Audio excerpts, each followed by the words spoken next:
بسم الله الرحمن الرحيم. السلام عليكم ورحمة الله وبركاته.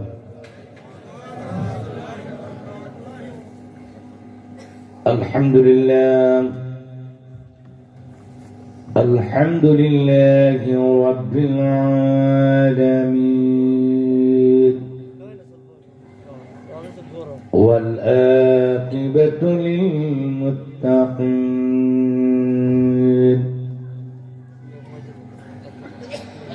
الصلاة والسلام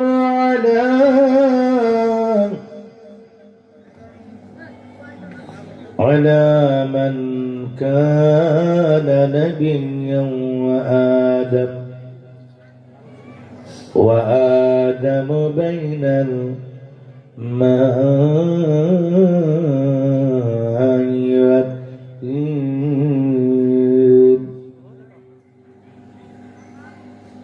سيدنا محمد رسول الله صلى الله عليه وسلم وعلى آله وأصحابه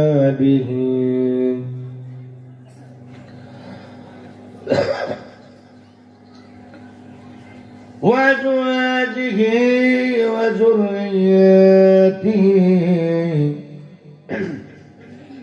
وأهل بيته وأولياء ملته وعلماء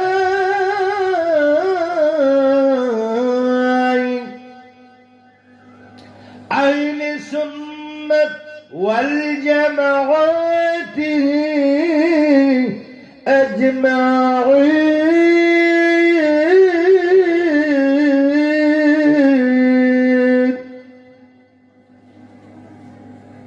فقد قال الله تعالى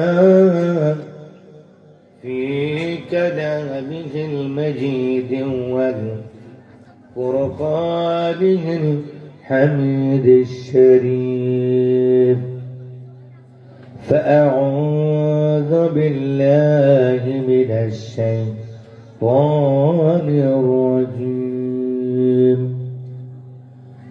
بسم الله الرحمن الرحيم.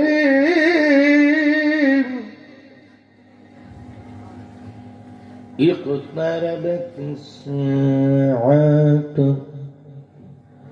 وانشق القمر. صدق الله مولانا العظيم، وصدق رسوله النبي الحبيب الكريم، ونحن على ذلك من الشاهدين والشاكرين، والحمد لله رب العالمين. إن الله وملائكته يصلون على النبي يا أيها الذين آمنوا صلوا عليه وسلموا تسليما. आवाज ছেড়ে দি मोहब्बत शुक्ल रसूल पाक सरकार दो आलम हयात नबी जिंदा नबी नूर नबी प्यार नबी रहमतुल आलमीन উপরে आवाज দিয়ে আমার সঙ্গে आवाज দিয়ে পড়া যাবে? সমস্যা আছে? ভয় আছে? আমরা নবীকে ভালোবাসি মুখে না অন্তরে? মুখেও ভালোবাসি, অন্তরেও ভালোবাসি। মুখে বাদ দেবে কেন? অন্তরেও ভালোবাসি, মুখেও ভালোবাসি। অন্তরে ভালোটা তো প্রকাশ হয় মুখ দিয়ে। মোহাব্বত করতে হবে অন্তরে, প্রকাশ করতে হবে জবানে।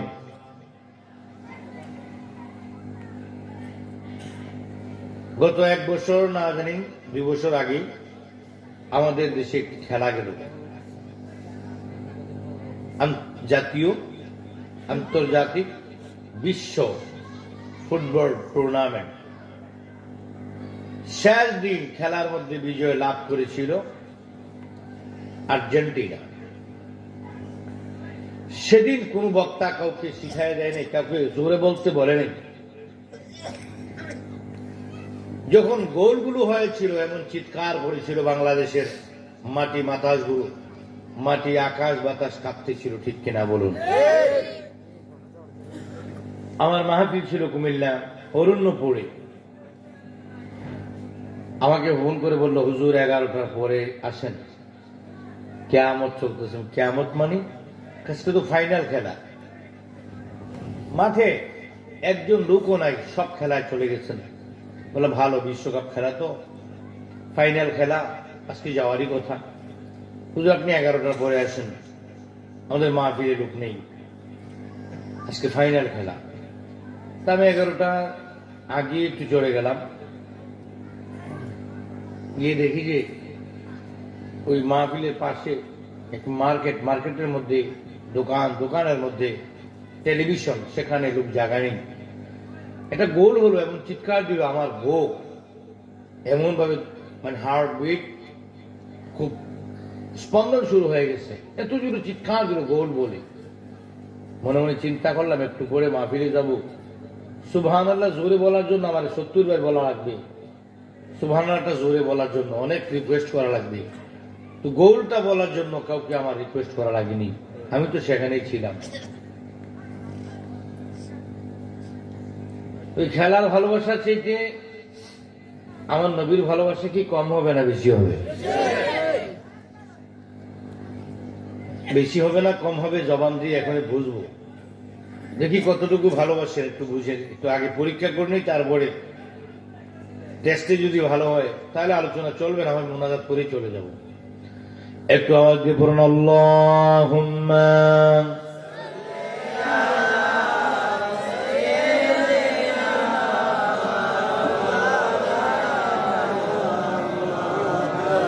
ওয়া আলা আলি সাইয়্যিদিনা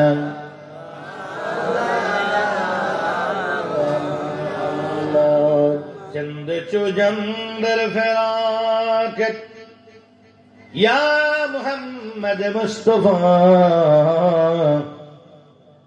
कैब बीनम मन जमालत या मोहम्मद मुस्तफा अल्लाहुम्मा सल्ली अला सय्यिदिना मौलाना मोहम्मद वाला सय्यिदना मौलाना मोहम्मद या रसूल अल्लाह हबीब खालिक यकता तुई बरग जीदा जुल जलाल पाक भी हम تقي اللهم صل على سيدنا مولانا محمد وعلى آل سيدنا مولانا محمد जमीय जमा तुम्हारे लिए, मक्के मक्का तुम्हारे लिए, दुनिया चुना तुम्हारे लिए, बने दो जहां तुम्हारे लिए। अल्लाहुम्मा सल्ली अला सय्यिदिना मौलाना मुहम्मद वाला सय्यिदिना मौलाना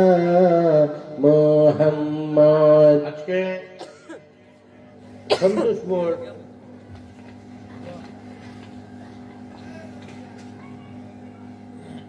আবু বকর সিদ্দিক রাদিয়াল্লাহু তাআলা আনহু সুন্নিয়া নুরানি হিফজুল কোরআন মাদ্রাসা সন্তোষপুর মহল্লাবাসীর উদ্যোগে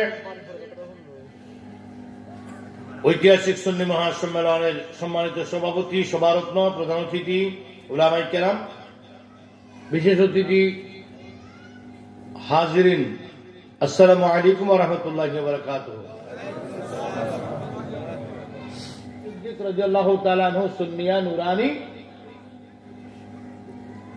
হিফজুল কোরআন মাদ্রাসা, কোনটা এটা নাকি? এটা কি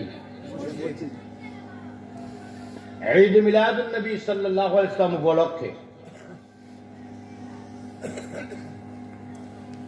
আবু বকর সিদ্দিক মাদ্রাসা এর উদ্যোগে, গ্রামবাসী মহল্লাবাসীর উদ্যোগে আয়োজিত মাহফিল। এই মাহফিলে আমরা আসরের পর থেকে পর্যন্ত দীর্ঘ সময় আলোচনা শুনতেছি এবং শেষ করে যাব।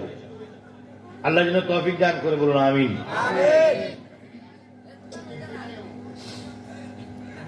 আমার নবী কামলাওয়ালা সরকার কায়নাত রাহমাতুল লিল নবীজি দাঁড়িয়ে আছেন হুজরা শরীফের বাহিরে রাতের বেলা। কোন বেলা? রাতের বেলা।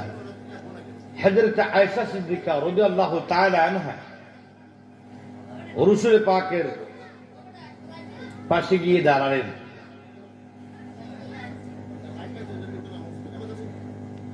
আল্লাহর নবী নূর খুদা সরকার দু আলম রাহমাতুল লিল আলামিনের পাশে দাঁড়িয়ে বলেন, আয়েশা সিদ্দিকা বলেন, ইয়া রাসূলুল্লাহ, একটু উপরের দিকে নজর করুন ইয়া হাবিবাল্লাহ। আমার নবী কামলেওয়ালা উপরের দিকে তাকালেন। কি দেখবো আয়েশা, বলো কি ব্যাপারে আমি উপরের দিকে তাকাবো? হুজুর, মেহেরবানি করে আকাশের তারকাগুলোর দিকে একটু লক্ষ্য করুন ইয়া রাসূলুল্লাহ। আমার নবী কামলেওয়ালা আকাশের দিকে লক্ষ্য করেন। আকাশের দিকে লক্ষ্য করে বলেন, আয়েশা গো, আমি অসংখ্য তারা দেখতেছি। হুজুর কি দেখেন? তারা। কি হয়েছে আয়েশা? উপরের দিকে কেন তাকাবো আর তারাগুলো কেন দেখবো? এটা খুব বললা কেন? আয়েশা সিদ্দিকা রাদিয়াল্লাহু তাআলা আনহা বলেন, ইয়া রাসূলুল্লাহ, আপনার সম্মানে আমি আরজ করছি ইয়া কামলিওয়ালা,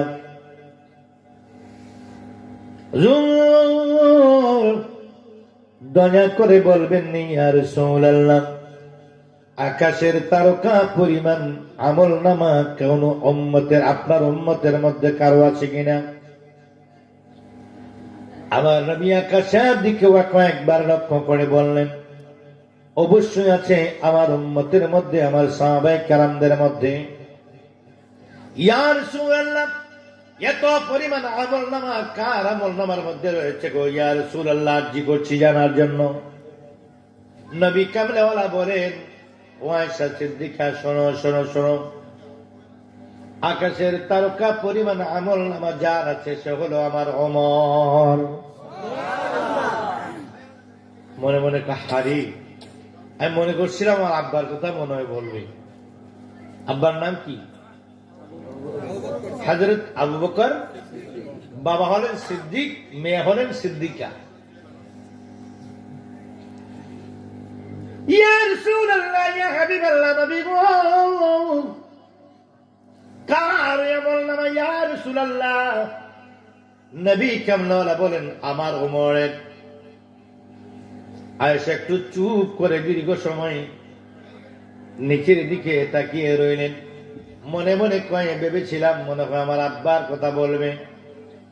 নির্বাচনের মধ্যে যদি কেউ দাঁড়ায়, প্রত্যেক প্রার্থীদের ছেলেমেয়েরা কামনা করে আমার আব্বা যদি পাস করত।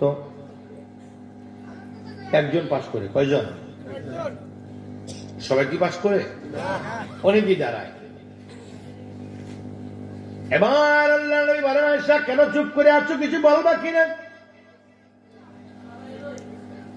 আয়েশা সিদ্দিকা রাদিয়াল্লাহু তাআলা আনহা বলেন, ইয়া রাসূলুল্লাহ, মায়ের নবী গো, দয়া করে বলবেন ইয়া রাসূলুল্লাহ, আমার আব্বা জানের আমল নামার কি অবস্থা? মনে মনে আয়েশা বলে, যেহেতু আকাশের তারকা পরিমাণ, তারকা সব তারকারাজি পরিমাণ আমল নামা যেহেতু হযরত উমরের, তাহলে আমার আব্বার মনে হয় আরো কম হবে। এইভাবে জিজ্ঞেস করেন, ইয়া রাসূলুল্লাহ, আমার আব্বার আমল নামার কি অবস্থা ইয়া হাবিবাল্লাহ? আমার নবী একটু মুস্কি হাসি মুবারক দিয়ে বলে, আয়েশা গো শোনো, হযরত উমরের আমল নামার পরিমাণ হলো আকাশের তারকার সমান। আকাশের তারকার নাই, আকাশের মধ্যে যে পরিমাণ তারকা রয়েছে, আমার উমরের আমল নামাগুলোর তদ্রূপ সেই পরিমাণ রয়েছে। এখন তোমার মধ্যে কৌতূহল জানার জন্য তোমার আব্বার আমল নামার অবস্থা কি, এটি তো কহা। আল্লাহ শুনো শুনো শুনো, উমরের সারা জীবনের সমস্ত আমল নামাগুলো যদি এক পাল্লায় রাখা হয়, আর তোমার আব্বা হযরত আবু বকর সিদ্দিকের একদিনের আমল নামা যদি আর পাল্লায় রাখা হয়, আমার আবু বকরের সমান হবে না। যিনি গুহার সাথী, যিনি কবরের পাশাপাশি সাথী, রওজা আনোয়ার মদিনা মুনাওয়ারায়, রওজা আনোয়ার মসজিদে নববীর ভিতরে রসুল পাকের হুজরা মুবারক, যে হুজরাতে নবী থাকতেন ওই হুজরাটাই এখন রওজা। সুবহানাল্লাহ বলুন। নবীদের বেলা আইন হলো, নবীরা যেই বিছানায় ইন্তেকাল করবে সেখানে বিছানাটা সরিয়ে সেখানে কবর করে তাদেরকে মাটি দিতে হবে। আল্লাহ নবী মসজিদে নববীর হুজরা শরীফের মধ্যে ইন্তেকাল করলেন, বিছানা সরিয়ে রসুল পাককে সেখানে দাফন করা হলো। সাহাবায়ে কেরাম আরজ করলেন, ইয়া রাসূলুল্লাহ, আখিরি চার সোমবার রসুল পাক সাল্লাল্লাহু আলাইহি সাল্লামের রোগ মুক্তির গোসল যেদিন দেয়া হলো, ওই দিনটাকে বলা হয় আখিরি চার সোমবার, ঠিক কিনা? আখিরি চার সোমবার পরে সাহাবায়ে কেরাম প্রশ্ন করে, ইয়া রাসূলুল্লাহ, ইয়া হাবিবাল্লাহ, নবী গো, আপনার কবরটা কোথায় হবে এবং কিভাবে হবে? আমার নবী কামলিওয়ালা বলেন, আমি যে বিছানার মধ্যে ইন্তেকাল করব সেই বিছানার মধ্যেই আমার কবর হবে। হুজুর, আপনার কবর কেমন হবে? আমার নবী কয়, ইয়ামিনী সৃষ্টি, আমি আমার কবর হবে 9খানা কাঁচা ইট দিয়ে আমার কবরকে তোমরা কি করে ঢাকনা দিয়ে দিও। হুজুর, আপনার কবরটা কেমন হবে আর একটু বলেন। আল্লাহ নবী বলেন, সাহাবীরা শোনো, আমি নবীজির সম্মানে আমার কবরের ভিতরে একটি চাদর বিছিয়ে দিও। বিদায় ওয়ান নিহায়া কিতাবের মধ্যে ইবনে কাসির রাহমাতুল্লাহি তাআলা আলাইহি লিখেন, দয়াল নবীর ইন্তেকাল মুবারকের পরে আমার নবী কামলিওয়ালার কবর মুবারকের মধ্যে একখানা বাড়ি কম্বলের মতো একটি চাদর বিছিয়ে দেওয়া হলো। অষ্টম হিজরিতে হুনাইনের যুদ্ধে গনিমতের মাল হিসাবে আল্লাহ নবী একটি চাদর পেয়েছিলেন ভাগে গিয়ে। ওই চাদরখানা আমার শীতের সময় আমার নবী কামলিওয়ালা জড়ায়া জড়ায়া রাখতেন গায়ে। আমার নবী যখন ইন্তেকাল করলো, হুনাইনের যুদ্ধের পাওয়া সেই গনিমতের মাল আমার নবী কামলিওয়ালার পিঠ মোবারকের নিচে লাল চাদরখানা দয়াল নবী রওজা মোবারকে পিঠের নিচে রেখে দিলেন, বিছায়া দিলেন। লাল চাদর, নিচে লাল চাদর, উপরে সবুজ, উপরে সবুজ গম্বুজ, নিচে লাল চাদর। রাসূল পাক সাল্লাল্লাহু আলাইহি ওয়াসাল্লামের নুরানি রওজা মুবারকের উপরে এখনো যে গিলাফ রয়েছে ওটা লাল গিলাফ মুবারক। উপরে লাল, নিচে কি? নিচে লাল, উপরে কি? গম্বুজের উপরে কি? সবুজ। আল্লাহ নবী কামলিওয়ালা বলেন, সাহাবায়ে কেরাম বলেন, ইয়া রাসূলুল্লাহ, আপনাকে গোসল কে দিবে? আল্লাহ নবী বলেন, আমার গোসল থেকে আলের পরে গোসল দিবে আমার আলী। আলী ছাড়া কেউ যেন আমাকে গোসল না দেয়, কারণ হলো আমি নবীর খালি বদন মুবারক এবং আমার কি লজ্জাস্থান মুবারক। আমি নবী কেমনওয়ালার গুপ্ত অঙ্গ যদি কেউ দেখে, আমার আলী ছাড়া যদি কেউ দেখে, সঙ্গে সঙ্গে তার দুই চোখ অন্ধ হয়ে যাবে। 30 জন লোক পানি আনা নেওয়ার কাজে সহযোগিতা করেছিল। হযরত আলী কাররামাল্লাহু ওয়াজহু গোসল দিয়েছিলেন। গোসল দেওয়া হলো, গোসল দেওয়ার পরে কাফনে পড়ানো হলো, কাফন মোবারক পড়াইয়া নবীকে খাটের মধ্যে রাখা হলো। হুজুর, ইয়া রাসূলুল্লাহ, আপনার কাফন মোবারকের পরে আপনার জানাজা শরীফে কেমন হবে ইয়া রাসূলুল্লাহ? আল্লাহ নবী ডাক দিয়া কয়, সাহাবীরা শোনো, আমার চতুর্দিকে দাঁড়াইয়া দাঁড়াইয়া ঘুরে ঘুরে তাওয়াফ করবে, আর আমি নবী কেমনওয়ালাকে সালাম দিবে। 4 তাকবীরে আমি নবীজির জানাজা হবে না। 4 তাকবীরে আমার নবীর জানাজা হয় নাই। আল্লাহ নবী কেমনওয়ালা বলেন, আমাকে তোমরা কি করবে? খাটের মধ্যে রেখে সালাম দিয়ে দিয়ে চলে যাবে। রাসূল সাল্লাল্লাহু আলাইহি সাল্লামকে গোসল দিলেন আলী। এবার আলীকে ডেকে আনা হলো আখিরি 4 সোমবার পরে। আলীকে ডেকে না বলল, আলী তুমি আমাকে গোসল দিয়ে দিও। আলী বলেন, ইয়া রাসূলুল্লাহ। হযরত আলী বলেন, ইয়া নবী আল্লাহ, আপনি যদি আপনার আগে ইন্তেকাল করি, হায়াতের তো বিশ্বাস নেই। আল্লাহ নবী বলেন, ইয়া আলীউন ইন্নাকা লান তামুতা হাত্তা ইহমারাত লিহিয়াতুকা বিদ্দাম। আলী, আলী রে, ততক্ষণ পর্যন্ত তোমার মৃত্যু হবে না, ততক্ষণ পর্যন্ত তুমি দুনিয়া থেকে বিদায় হবে না, যতক্ষণ পর্যন্ত তোমার সাদা দাড়িগুলো রক্তে লাল না হয়। তখন যে কথাটা যখন বলেন, তখন আলী, হযরত আলী কাররামাল্লাহু ওয়াজহু, মাওলা আলী শেরে খোদার দাড়িগুলো কাঁচা ছিল, উনি জোয়ান ছিলেন। আমার নবী বলেন, আলী ততক্ষণ তুমি ইন্তেকাল করবে না যতক্ষণ তোমার সাদা দাড়ি রক্তে লাল না হয়। এতে বোঝা গেল আলী বুড়া হয়ে ইন্তেকাল করবে। 2 নম্বরে বোঝা গেল আলী শহীদ হবে। না হলে লাল কেন বললেন, রক্তে লাল কেন বললেন? এতে বোঝা যায় মাওলা আলী শহীদ হবেন। ঠিক কিনা বলুন? আরে বলুন আমার, ঠিক কিনা? আমার সাথে বলুন, মদিনা মদিনা আমার সোনার মদিনা, ও মদিনা মদিনা আমার প্রাণের মদিনার প্রেমেতে আমি পাগল দেওয়ানা। হায় হায় মদিনার প্রেমেতে আমি পাগল দেওয়ানা। মদিনা মদিনা আমার প্রাণের মদিনা, মদিনা মদিনা আমার প্রাণের মদিনা। আশিকুর প্রেমে পড়ে গেলে মদিনা, কবর হাসরে তাহার ভয় হবে না। আশিকুর প্রেমে পড়ে গেলে মদিনা, কবর হাসরে তাহার ভয় থাকবে না। শাফায়াত করিবেন নবী করেন ঘোষণা। হায় হায় শাফায়াত করিবেন নবী করেন ঘোষণা। মদিনা মদিনা আমার প্রাণের মদিনা, মদিনা মদিনা আমার প্রাণের মদিনা। মদিনার প্রেমেতে আমি পাগল দেওয়ানা। হায় হায় মদিনার প্রেমেতে আমি পাগল দেওয়ানা। মদিনা মদিনা আমার প্রাণের মদিনা, মদিনা মদিনা আমার প্রাণের মদিনা। আশিকুর প্রেমে পড়ে গেলে মদিনা, কবর হাসরে তার ভয় হবে না। আশিকুর প্রেমে পড়ে গেলে মদিনা, কবর হাসরে তার ভয় থাকবে না। শাফায়াত করিবেন নবী করেন ঘোষণা। হায় হায় শাফায়াত করিবেন নবী করেন ঘোষণা। মদিনা মদিনা আমার প্রাণের মদিনা, মদিনা মদিনা আমার প্রাণের মদিনা। মদিনার প্রেমেতে আমি পাগল দেওয়ানা রে, মদিনার প্রেমেতে আমি পাগল দেওয়ানা। মদিনা মদিনা আমার প্রাণের মদিনা, মদিনা মদিনা আমার প্রাণের মদিনা।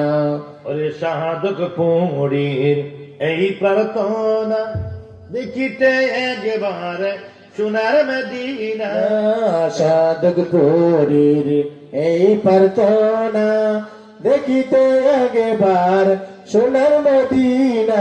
দয়া করে গো আল্লাহ পুরাও বাসনা, হায় হায় দয়া করে গো আল্লাহ পুরাও বাসনা।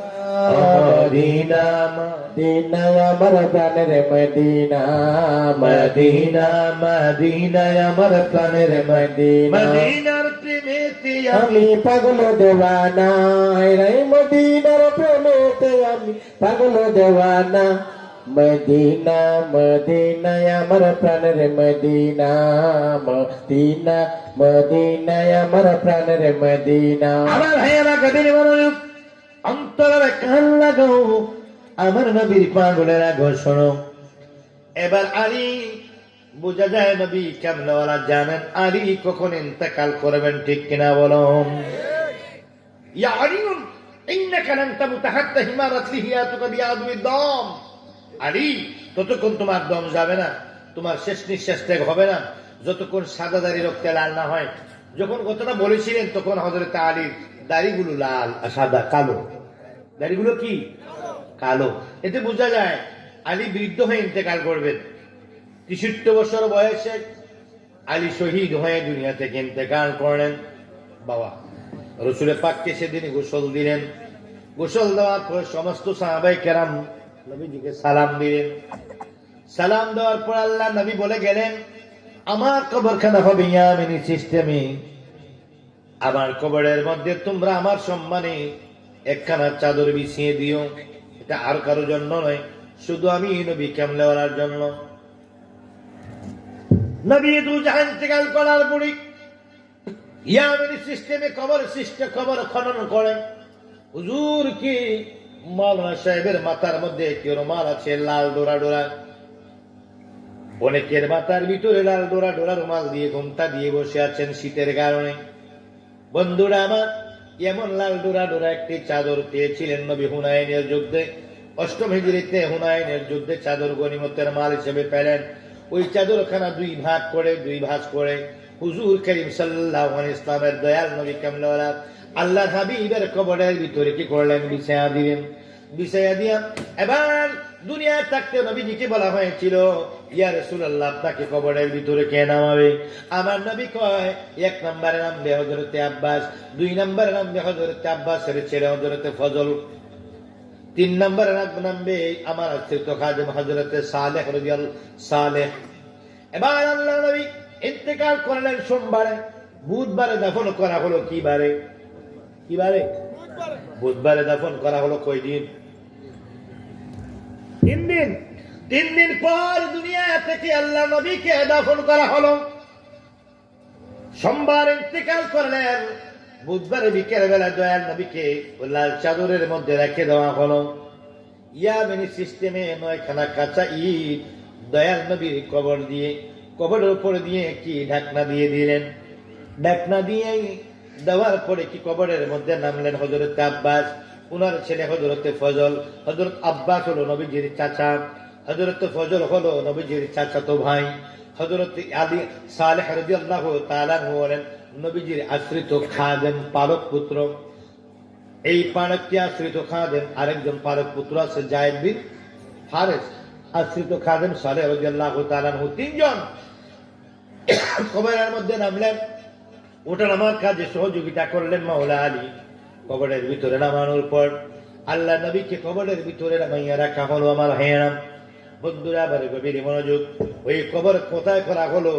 যে হুজরার মধ্যে নবী ঘুমাতেন, যে হুজরার মধ্যে রাসূল সাল্লাল্লাহু আলাইহি সাল্লাম মা খাদিজাতুল কুবরা রাদিয়াল্লাহু তাআলা আনহাকে নিয়ে তিনি থাকতেন, ওই হুজরার মধ্যে নবী কামলেওয়ালাকে দাফন করা হলো। এটা নবীর সিদ্ধান্ত। আমি যেখানে ইন্তেকাল করব সেখানে কি করবে? দাফন করবে। নবীজির পরে খলিফাতুল খলিফা হলো কে? আমার সাথে একটু কথা বলতে হবে, খারাপ লাগে? কষ্ট হচ্ছে? এই প্রায় 10 বছর পরে আবার সন্তোষ করে আসছি। রাগ করছেন নাকি আপনারা? রাগ করারই কথা। 10 বছর পরে আইছিল তো 10 বছরের মধ্যে আপনারা আমার ডাকেন না, আমি কেমনে আনবো? 10 বছর আগে একবার এসেছিলাম। অনেকদিন পরে, প্রায় 14 বছর পরে, কিছুদিন আগে আলাবু আসছি। 10 বছর পর আবার সন্তোষপুর আসলাম। সন্তোষপুরের মানুষ অনেক সন্তুষ্ট। আমি এতদিন আইনি কেন, এই জন্য নাকি আপনারা বেশি সন্তুষ্ট? যদি আপনি যে আইসেন না এই জন্য সন্তুষ্ট, আজকে কেন আইলেন এই জন্য অসন্তুষ্ট, এমন নি কোন এমন আজকে আসার কারণে সন্তুষ্ট নাকি? সন্তোষপুর আপনারা সন্তুষ্ট থাকলেই আমি চাই আপনারা আল্লাহ আপনাদের উপরে সন্তুষ্ট থাকুক। সুবহানাল্লাহ, আলহামদুলিল্লাহ, আমিন কোন, মারহাবা বলেন, ইয়া রাসূলুল্লাহ বলেন। আওয়াজটা যদি ভালো না হয় আমি কিন্তু ওয়াজ করবো আধা ঘন্টা, আর আওয়াজটা ভালো হলে স্বেচ্ছা দিয়ে যাবে। নারে তাকবীর। জুয়ানদার শক্তি বেশি না বুড়ার শক্তি বেশি? বুড়ারা জোরে কই, জুয়ান দিয়ে হাত করে তাকাই হয়েছে। কি রে যুবক, তোরা কি হয়েছে? সামনে 14 ফেব্রুয়ারি তো বিশ্ব ভালোবাসা দিবস। মন ভালো নেই, টাকা পয়সার একটু অভাবে আছি। 14 ফেব্রুয়ারি 50,000 টাকা লাগবে বাজেট, এই জন্য মন খারাপ, তাই না? 14 ফেব্রুয়ারি ভালোবাসা না নবীর ভালোবাসা? নবীর ভালোবাসা কি যুবকের মধ্যে আছে? অন্য জায়গায় নেই। হাসির চেহারা এবং হাসি বলে নবীর ভালোবাসা সন্তোষপুর যুবকের আছে। সুবহানাল্লাহ বলুন, আলহামদুলিল্লাহ বলুন, আল্লাহু আকবার বলুন, ইয়া রাসূলুল্লাহ বলুন। এবার আসেন, গভীর মনোযোগ অন্তরের কান্না গেল নবীর পাগলের আগো। কি বলছিলাম? প্রথম খলিফাকে আল্লাহ নবীর দিকে গোসল চলছে, দাফনের কাজ চলছে, কাফনের কাজ চলছে, দাফনের কাজ চলছে। ওইদিকে বনু সাকিফা নামক এক জায়গার ভিতরে খলিফা নির্ধারণ নিয়ে দফায় দফায় মিটিং চলছে। হযরত আলী কাররামাল্লাহু ওয়াজহাহু তিনি গোসল দিলেন, পানির ব্যবস্থা করলেন, কাফনে পড়ালেন, কবরে রাখার ব্যবস্থা করে দিলেন। ওইদিকে খলিফা নির্বাচন নিয়ে বনু সাকিফার ভিতরে অনেক ধরনের দফায় দফায় মিটিং চলছে। মিটিং করে সবাই সিদ্ধান্ত করে নিয়ে আসতেন, আমরা আবু বকরকে খলিফা বানাবো নবীজির পরে, দয়াল নবীর পরে। সবাইকে আবু বকরের হাতের মধ্যে, হযরত আবু বকর হাতে বায়াত নেওয়ার পরে আবু বকর সিদ্দিক কি হলেন? খলিফাতুল মুসলিমিন, আমিরুল মুমিনিন হলেন। আমিরুল মুমিনিনের দায়িত্ব নেওয়ার পর মাত্র 2.5 বছর তিনি ক্ষমতায় ছিলেন। কয় বছর? 2.5 বছর পরে হযরত আবু বকর রাদিয়াল্লাহু তাআলা ইন্তেকাল করলেন। ইন্তেকাল করার পরে ওনাকে কোথায় মাটি দেবে? জান্নাতুল বাকিতে না অন্য কোন জায়গায়? সিদ্ধান্ত এখন কি নেবে? হযরত আবু বকর রাদিয়াল্লাহু তাআলা যখন জীবদ্দশায় ছিলেন, ইন্তেকালের কিছুদিন পূর্বে ওনাকে জিজ্ঞেস করা হলো, আবু বকর, ও আবু বকর, আপনাকে দাফন করা হবে কোন জায়গায় ইন্তেকালের পরে? আপনি তো খলিফাতুল মুসলিমিন, আপনি তো আমিরুল মুমিনিন, খলিফাতুল মুসলিমিন, কোথায় আপনাকে দাফন করব? ইয়া খলিফাত, ইয়া আমিরুল মুমিনিন। উনি বলে হযরত আয়েশাকে যাইয়া জিজ্ঞাসা করবে, আয়েশা যেখানে বলবে সেখানেও। তবে আমি একটা ওসিয়ত করে যাই, আমি তোমাদেরকে ওসিয়ত নয় একটা সিদ্ধান্ত দিয়ে যাই, আমার রওজা পাকের আমার ইন্তেকালের পর আমার লাশটা নিয়ে দয়াল নবী কামলেওয়ালার রওজা মুবারকের সামনে রেখে দিও। আমার দয়াল নবী কামলেওয়ালার নুরানি কদম শরীফের পাশে আমার লাশটা কিছুক্ষণ রেখে দিয়া দয়াল নবীর রওজা শরীফের মধ্যে ডাক দিয়া কইও, নবী গো, তোমার আবু বকর আজকে দুনিয়ার বুকে নাই। ইয়া রাসূলুল্লাহ, তোমার হিজরতের সাথী, তোমার গুনার সাথী আবু বকর দুনিয়া থেকে বিদায় হয়েছে। নবী গো, ইয়া রাসূলুল্লাহ, তোমার আবু বকরকে কোথায় দাফন করব গো নবীজি? তুমি যদি দয়া করে সিদ্ধান্ত দিয়ে দিতে আমরা বড় টেনশন মুক্ত হয়ে যেতাম। বলার পরে আমার নবী কামলেওয়ালার জবান বরক থেকে যদি কোনো সিদ্ধান্ত আসে, তাহলে তোমরা আমাকে দয়াল নবীর সিদ্ধান্ত মোতাবেক দাফন করে দিও। আর যদি আমার দয়াল নবী কোনো সিদ্ধান্ত না দেয়, তাহলে আমাকে জান্নাতুল বাকির মধ্যে দাফন করে দিও। এটা বলে তিনি কি এতটুকুই বললেন তিনি? বন্ধুরা আমার, গভীর মনোযোগ অন্তরের কান্না গাও। আমার হযরত আবু বকর 2.5 বছরের পর ইন্তেকাল করলেন। 2.5 বছর পর ইন্তেকাল করার পরে গোসল দেওয়া হলো, দাফন করা হলো, নামাজের জানাজা হলো। জানাজা নামাজের পর নিয়ে লাশটাকে দয়াল নবীর রওজা মুবারকের সামনে রেখে কতিপয় সাহাবী যাইয়া ডাক দেয়া, ইয়া রাসূলুল্লাহ, আপনার গুহার সাথে জোরের সাথে আপনার লাশখানি আপনার কদমের পাশে রেখে দিলাম ইয়া রাসূলুল্লাহ, মেহেরবানি করে আপনি সিদ্ধান্ত দেন গো নবী। এতে বোঝা যায় সাহাবায়ে কেরামের আকীদা ছিল আমার নবী রওজা মুবারক থেকে কথা বলতে পারে, না হলে জিজ্ঞেস করতেন না। আমার নবী রওজা থেকে কথা বলতে পারে, এই সিদ্ধান্ত, এই বিশ্বাস যদি না থাকতো, হযরত আবু বকরের লাশ নিয়ে তারা কি করতো না, জিজ্ঞেস করতো না, ইয়া রাসূলুল্লাহ, এই লাশ আমরা কি করব? তাদের আকীদা হলো আমার নবী রওজা থেকে জিন্দা আছেন, কথা বলতে পারেন। জোরে বলুন সুবহানাল্লাহ। দয়াল নবী তুমি গুণমণি, পাপী লোক তোরাবে বলে,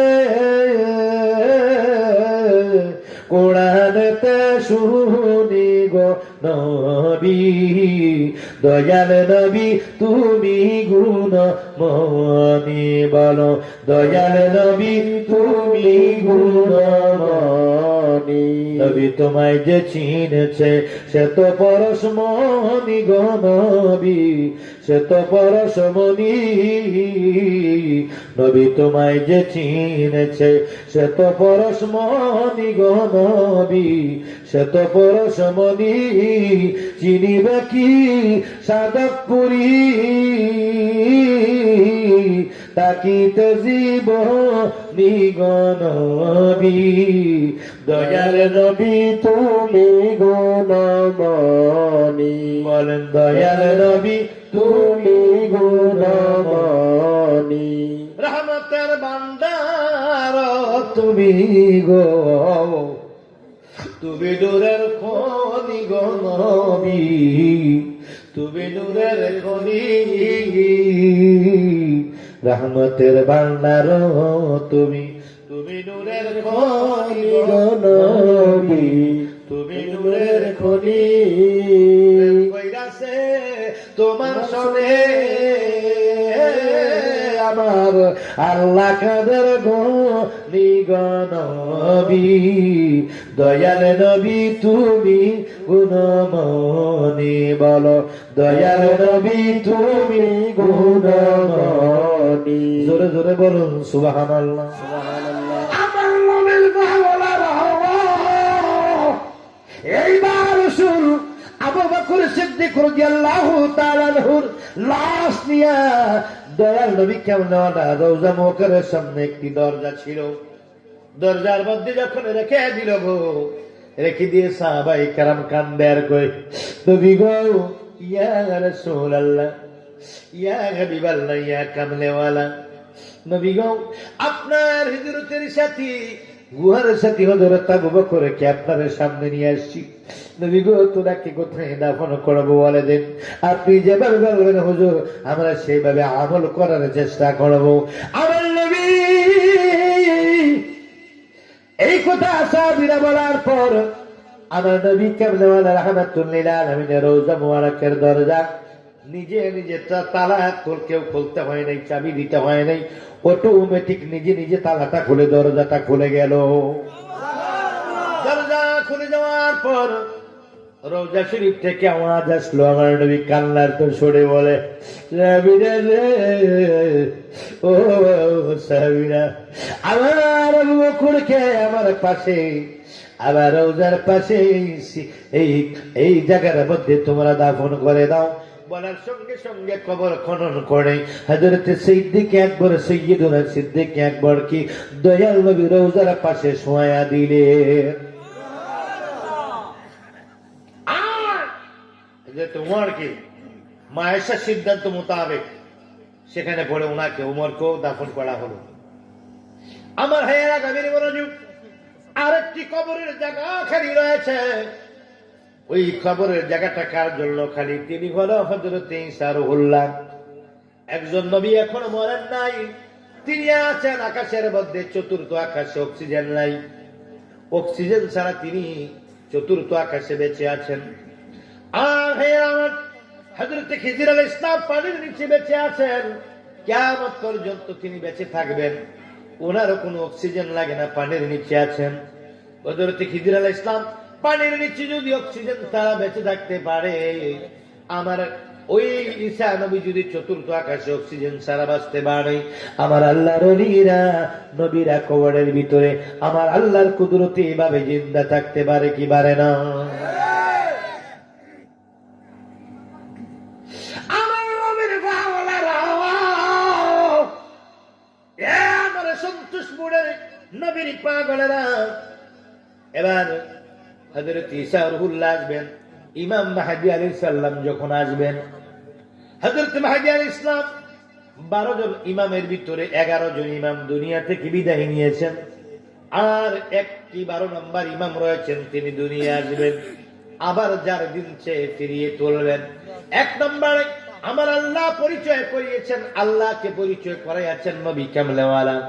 2 নম্বরে আমার নবী যে হাকিকতে আমার নবীকে ওইটা প্রকাশ করার জন্য 1 নম্বর। 2 নম্বরে কারবালার জমিনে আমার নবীর আওলাদে হযরত ইমাম হুসাইনের গলায় যেই কাজেই কি করেছিল, যে মুনাফিক মুসলমানেরা যে কি আমার নবী কামলেওয়ালার কলিজার টুকরা ইমাম হুসাইনের গলার মধ্যে ছুরি চালিয়েছিল, ওই তাদের বদলা নেওয়ার জন্য আবার দুনিয়ার জমিনে আসবেন হযরত ইমাম মাহদী আলাইহিস সালাম।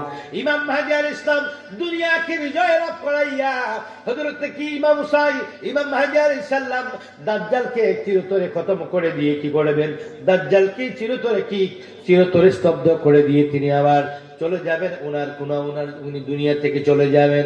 যাওয়ার সময় যাকে দায়িত্ব দিয়ে যাবেন তিনি হলো হযরত ঈসা রুহুল্লাহ। উনি চতুর্থ আকাশের মধ্যে আছেন, সেখান থেকে তিনি ফেরেশতাদের কাঁধের মধ্যে ভর করে বাইতুল মুকাদ্দাস পর্যন্ত তিনি ফেরেশতাদেরকে দিয়ে আল্লাহ সিঁড়ি করে দিবেন। ওই সিঁড়ি দিয়ে হেঁটে হেঁটে হযরত ঈসা রুহুল্লাহ চতুর্থ আসমান থেকে বাইতুল মুকাদ্দাস মসজিদুল হারামের মধ্যে আমার ঈসা নবী নামবেন। নামার পরে 40 বছর পর্যন্ত সারা পৃথিবীকে তিনি শাসন করবেন। উনি আবার বিয়ে করবেন, উনার সন্তান হবে, তারপর তিনি ইন্তেকাল করবে। ইন্তেকাল করার পরে ঈসা রুহুল্লাহকে আমার দয়াল নবী কামলেওয়ালার পাশে নিয়ে আবার দাফন করা হবে। আমার ভাইয়েরা গ্রামীণ মনোযোগ, এই 4টি কবর সবুজ গম্বুজের নিচে রয়েছে। ওই নবী কামলেওয়ালা রাহমাতুল লিল আলামিন আমার পেয়ারা নবীর পাশে যিনি শুয়ে আছেন তার নাম আবু বকর সিদ্দিক, ওনার নামে দেওয়া হয়েছে হাফিজুল কোরআন মাদ্রাসা। আমার নবী কামলেওয়ালা হযরত সাহাবায়ে কেরাম, হযরত আবু বকর সিদ্দিক, হযরত কি আহলে বাইত পাক পঞ্জাতনের ফয়েজ দিয়া যেন এই মাদ্রাসার ছাত্র এবং শিক্ষকদেরকে আল্লাহ ওলি বানিয়ে দেয়। চিৎকার করে জোরে জোরে বলুন সুবহানাল্লাহ। ও আমার ভাইয়েরা, আমি মূল আলোচনার মধ্যে চলে গেছি, আমি উপস্থাপনায় সময় নষ্ট করিনি, আমি মিলাদ পড়ে মূল আলোচনায় চলে গেছি, কারণ সময় এনে কম কথা বলবো বেশি। আমার নবী কামলেওয়ালার একটি মুজিজার উপর একখানা আয়াত তেলাওয়াত করেছি, ছোট্ট আয়াতে কারিমা, ওইটার উপরে কয়েকটি কথা বলে আমি আপনাদের কাছ থেকে বিদায় নেব। আল্লাহ যেন আলোচনা করার তৌফিক দান করে, বলুন আমিন।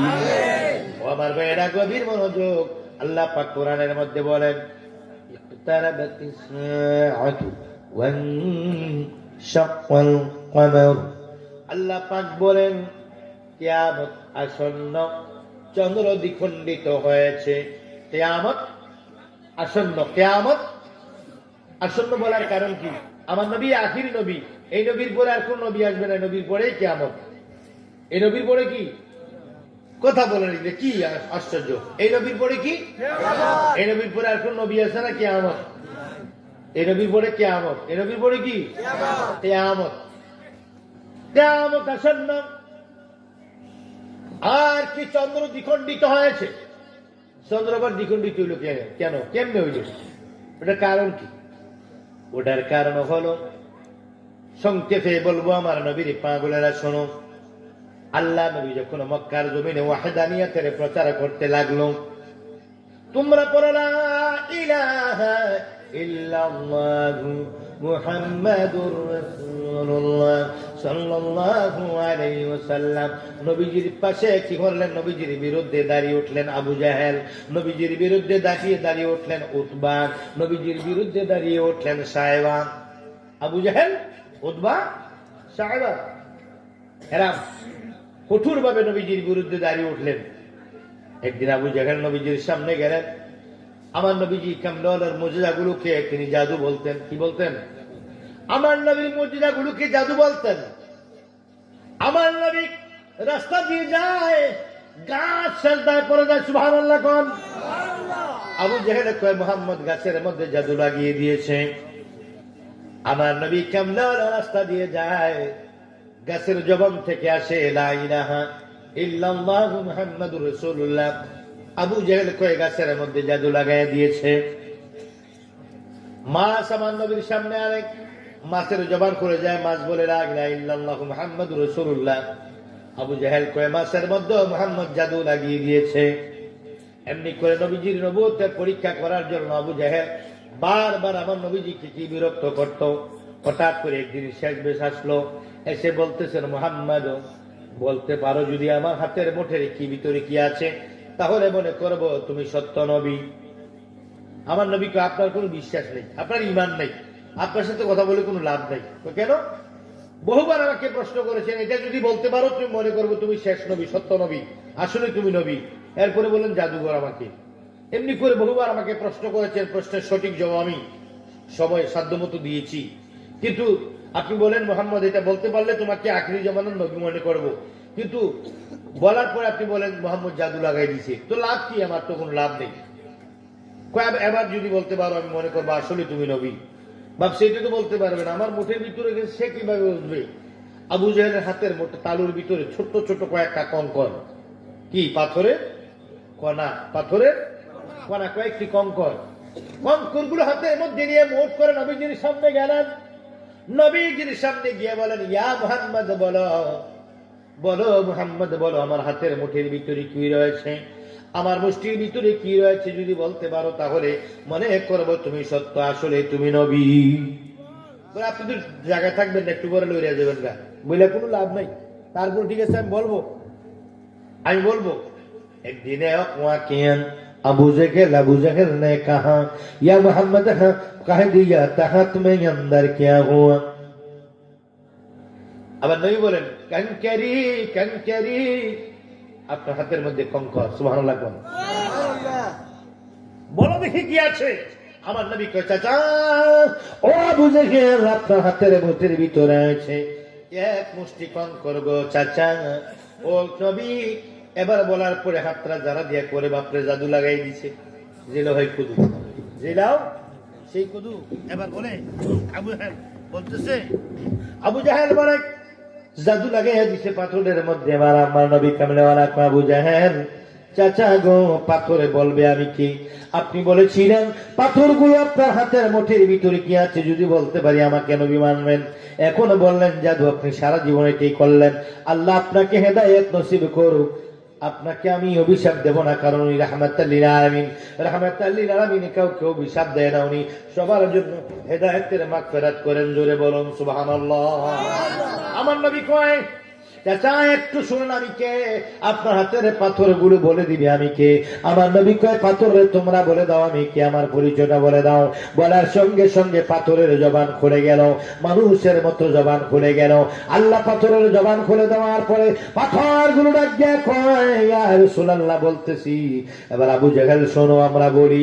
এবার পাথরের জবান খুলে গেল, পাথর ডাক দিয়ে আবু জাহেল শোনো শোনো শোনো লা ইলাহা ইল্লাল্লাহু মুহাম্মাদুর রাসূলুল্লাহ সাল্লাল্লাহু আলাইহি ওয়াসাল্লাম।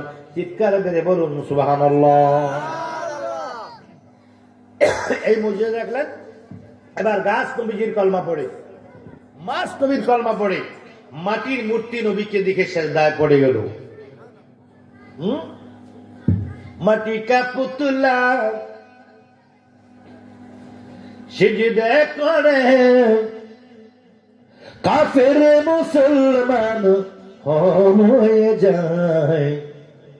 যেদিন দয়াল এসেন দুনিয়ায়, যেদিন দয়াল আসলেন দুনিয়ায়, ইসলাম জিন্দা হয়েছে, ইসলাম জিন্দা হয়েছে। আমার নবী কামলেওয়ালা এই মুজিজাগুলো যখন প্রকাশ হয়ে গেল নবী কামলেওয়ালা, নবী কিছু বলার আগে না নবীকে দেখে মাটির মূর্তি সেজদায় পড়ে গেল, গাছ সেজদায় পড়ে গেল, মাছ দুরূদ পড়া শুরু করলো, পাথরের জবাব দিয়ে কালেমা তুলে বসে গেল। কোন রকমে আমার নবীর সঙ্গে আর পারছে না বাদ, আর মাথা নষ্ট হয়ে গেল। ইয়ামেন দেশের বাদশা, শাম দেশের ইয়ামেনের বাদশা, ওনার কাছে একটি চিঠি লিখলেন, আমার নবীজির বিরুদ্ধে লিখলেন যে এই মুজিজাগুলো, এই ঘটনাগুলো, জাদুগুলো সে দেখাইতেছে, আমার ভাতিজা সে নবী দাবি করে, তার সঙ্গে কোন রকমে পারি না, আমাকে একটু হেল্প করেন, আমাকে একটু সহযোগিতা করেন। ইয়ামেনের বাদশার কাছে আবু জেহেল কি লিখলেন, সহযোগিতা কামনা করলেন চিঠির মাধ্যমে। ওই বাদশাহ আবু জেহেলকে আবার চিঠি রিপ্লাই করলেন, চিঠির জবাবে বললেন, আমি আগামী এই মাসের 1 তারিখে আমি আসতেছি, তুমি আমার জন্য এই একটি ভালো অবস্থান তৈরি করো, আমি এসে দেখবো তুমি যার সম্পর্কে বলছো মোহাম্মদ সে আসলে সত্য নবী কিনা আমি যাচাই করব। মঞ্চের মধ্যে লাখ লোকের সমাগম করো, লাখ লাখ জনতার সামনে আমি তাকে কিছু প্রশ্ন করব। যদি সে সত্যিকার নবী হয় তাহলে প্রশ্নের জবাব দিতে পারবে, আর যদি নবী না হয় প্রশ্নের জবাব দিতে পারবে। যদি সে নবী না হয় চিরতরে তার ধর্ম প্রচার বন্ধ করে দেব, আর যদি নবী হয় তাই তো ভালো কথা, আমি প্রশ্ন করলে বুঝতে পারবো সে নবী কিনা, তুমি কি তাকে দাওয়াত করো, আমি 1 তারিখে আসতেছি বলে চিঠি পাঠালেন। চিঠি ভাইয়া চিঠির মধ্যে লেখলো, তুমি তাকে গিয়ে দাওয়াত করো, আমি আসতেছি। চিঠিটা নিয়ে পড়ার পর আমার নবী কামলার সামনে গিয়ে চিঠি নিয়ে গেলেন। মনটা বড় খুব সাহস, আরে আমার পক্ষে ইয়ামেনের বাদশা আসতেছে, ওরে বাপরে বাপ, আমার তো আমি তো সেই, আমি কি আর আমি রয়েছি, ওরে বাপরে, আনন্দে পাগল হয়ে গেলেন। মক্কাবাসীকে দাওয়াত দিয়ে দিলেন, পুরা মক্কা জানিয়ে দিলেন, আর চিঠি গিয়ে আমার নবীকে দেখালেন। আমার নবীকে দেখে বললেন, ইয়ামেনের বাদশা আসবে, তুমি যে নবী, তুমি যে জাদুঘর, তোমাকে দেখবে। কি আমাকে কেন আসছেন? আগামী 1 তারিখে ইয়ামেনের বাদশা আসবে, তুমি কি থাকবে? আমার নবী ইনশা, কথা কয় না, ইনশা আমি থাকবো আল্লাহর মসজিদে, অবশ্যই থাকবো আমি নবী, এতে কোনো সন্দেহ নাই। সেদিন প্রমাণ হয়ে যাবে, লক্ষ জনতার সামনে প্রমাণ করে দেব আমি মুহাম্মাদুর তোমাদের মতো মানুষ, আমি কি জাদুঘর নই, আমি একজন নবী, তা প্রমাণ করবো। যান, খুশিতে আত্মহার হয়ে এবার আবার চিঠি লিখে লোক পাঠালেন ঘোড়া দিয়ে, মুহাম্মদ দাওয়াত রেখেছে, সে থাকবে, মুহাম্মদ দাওয়াত রেখেছে, সে থাকবে, মুহাম্মদ দাওয়াত রেখেছে, থাকবে, আপনি আসুন। চিঠি লেখার পর দিন ধার্য করা হলো, ময়দানের মরুভূমির ময়দানে বিশাল আয়োজন স্টেজ করা হলো। মরুভূমির ময়দানে কি করা হলো, সুন্দরভাবে কি আপ্যায়নের ব্যবস্থা করা হলো, ইয়ামেনের বাদশার জন্য উত্তম রাজকীয় খানা পিনার আয়োজন করা হলো। আর ভাস্কর্যের বাড়িতে গিয়ে 2টি চেয়ার অর্ডার দিলেন। ওই ভাস্কর্যের বাড়িতে গিয়ে বললেন,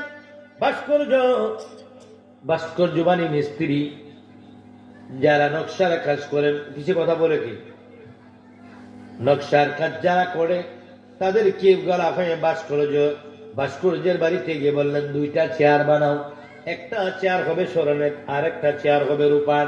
এত দামি চেয়ার কোথায়, কার জন্য? একটা আমার জন্য, আর একটা ইয়ামেনের বাদশার জন্য। কেন? কই মুহাম্মদ যে ভণ্ডামি করতেছে, আমার ভাতিজা মুহাম্মদ ভণ্ডামি করতেছে, সে একটা বিশাল বড় জাদুঘর, সে নবীর দাবি করে, সে বলে আমি না, ও নাকি আখিরি জামানার বড়, সে নাকি রাহমাতাল লিল আলামিন, সে নাকি আখিরি জামানার নবী, তার নবীগুরি চিরতরের জন্য ছুটাইয়া দেব, তার নবীগুরি ছুটাইয়া দেব। কেমনে?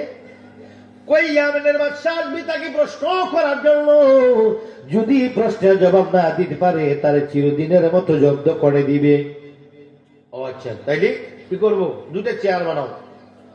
কেমনে? কয়েকটা স্বর্ণের আর একটা রূপার, 2টা। কার জন্য? একটাতে আমি বসবো, আর একটা ইয়ামেনের বাদশা। তো মোহাম্মদ কিছু প্রশ্ন করবেন ওর জন্য, আবার ওর জন্য চেয়ারও নাকি?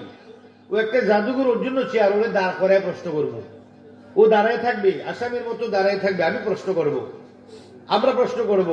মোহাম্মদ 2 জন আবার চেয়ার, তুমি 2টা চেয়ার বানাও। এবার ভাস্কর্য 2টি চেয়ার বানালেন। একটি বানালেন রূপা দিয়ে আর একটি স্বর্ণ দিয়ে।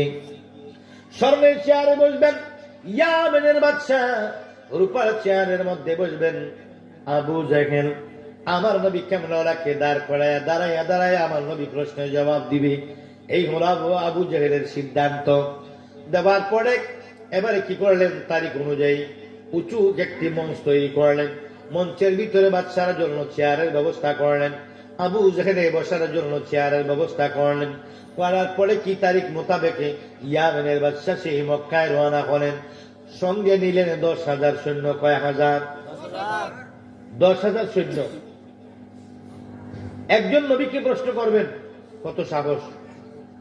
10,000 সৈন্য নিলেন, আর একজনের জন্য কত ভয় দেখুন। থেকে যদি যুদ্ধ করা লাগে 6 মাসের খাবার নিয়ে নিলেন। কয় মাসের? 10,000 সৈন্য নিলেন, 6 মাসের খাওয়ার নিলেন। যদি যুদ্ধ করতে হয় তাহলে আমরা কি খাবো, এই জন্য 6 মাসের খাবার নিয়ে নিলেন। আর কি 10,000 সৈন্য নিয়ে ঘোড়ার গাড়ি নিয়ে রওনা করেন। 1 তারিখ সকালবেলা হলো। সকালবেলা কি দিনের 10টা বেজে গেল। লাখো লাখো জনতা ময়দানের মধ্যে হাজির হয়ে গেল। আবু জাহেল বসে রইলেন রূপার চেয়ারে। ঠিক সময়ে চলে আসলেন ইয়ামেনের বাদশা। ইয়ামেনের বাদশা আসার পর স্লোগান দিয়ে, অভ্যর্থনা দিয়ে, শাহী খাবার দিয়ে ওনাকে স্বর্ণের চেয়ারের মধ্যে বসাইয়া দিলেন।